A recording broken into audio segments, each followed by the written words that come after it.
अरे आग लगे, ये भी कोई जिंदगी है। सुबह से चिल्लम चिल्ली पुकार सुन के मैं तो तंग आ गई हूँ।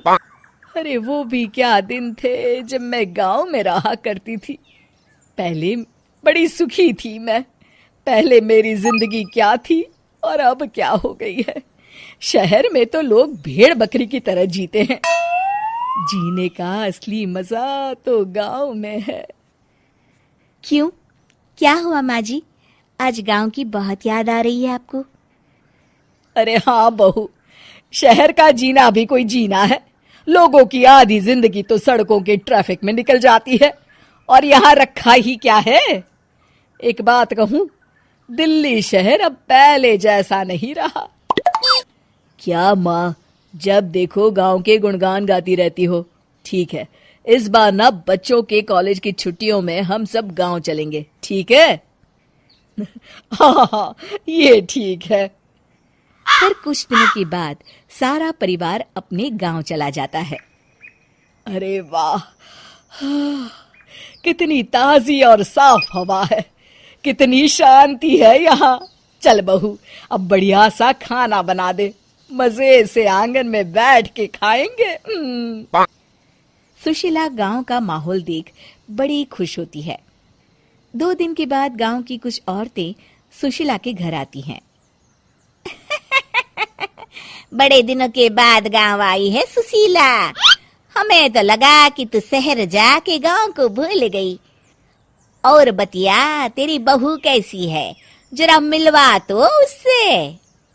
अरे मेरी बहू तो लाखों में एक है। बड़ी किस्मत वाली हूँ मैं जो मुझे जानकी जैसी बहू मिली है। हमेशा मेरी सेवा में लगी रहती है और आज तक कभी पलट कर जवाब नहीं दिया उसने। सुशीला की बातें सुनकर सभी औरतें हंसने लगती है।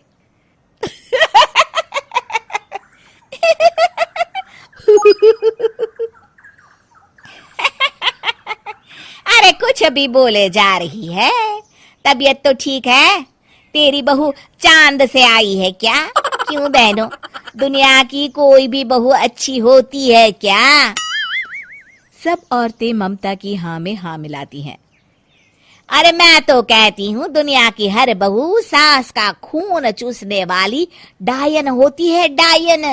मैं तो एक बिल में 1000 सांप के साथ रह सकती हूँ, लेकिन अपनी बहू के साथ नहीं रह सकती। हाँ, तूने सही कहा। मेरी बहू तो तेरी बहू से भी 2 कदम आगे है। सब औरतों की बातें सुनकर ममता मन ही मन बड़बड़ाती है। अरे ये गांव सुधर गया, लेकिन औरतें नहीं सुधरी। अगर थोड़ी देर और इनकी बेवकूफी भरी बातें सुनूंगी तो मैं सच में पागल हो जाऊंगी।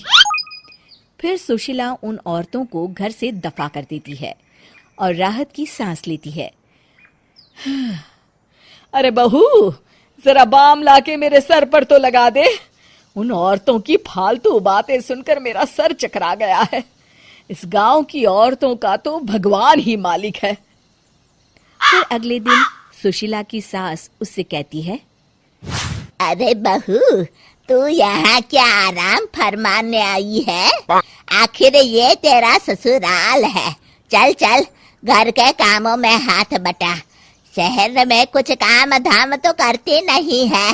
जरा अपने आप को तो देख, कितने मोटी हो गई है।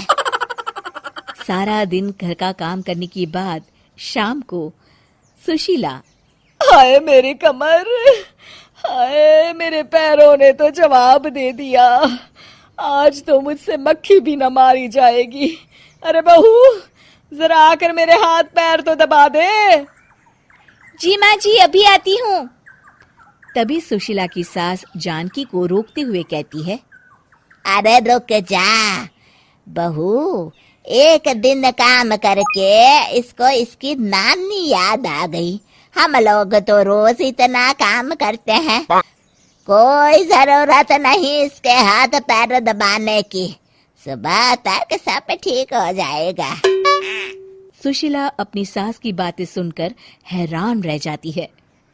इस तरह धीरे धीरे गांव आने के बाद सुशीला की परेशानी शुरू हो जाती है।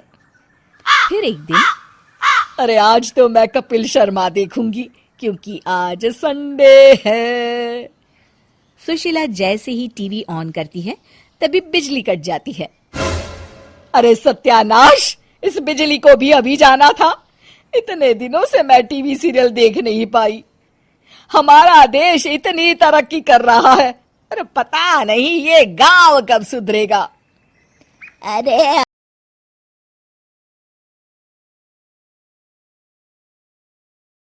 है, अब इस अंधेरे में रहने की आदत डाल ले। हाँ।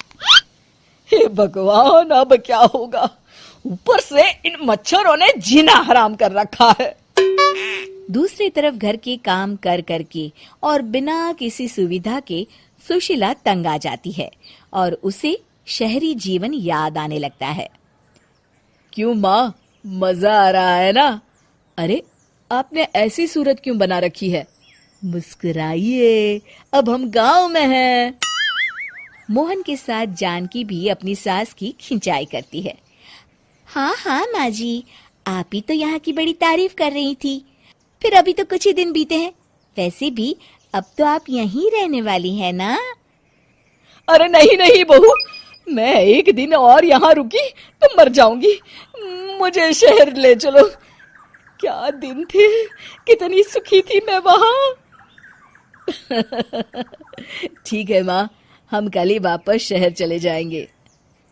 इस तरह सुशीला शहर आ जाती है और फिर कभी दोबारा गांव जाने की जिद नहीं करती।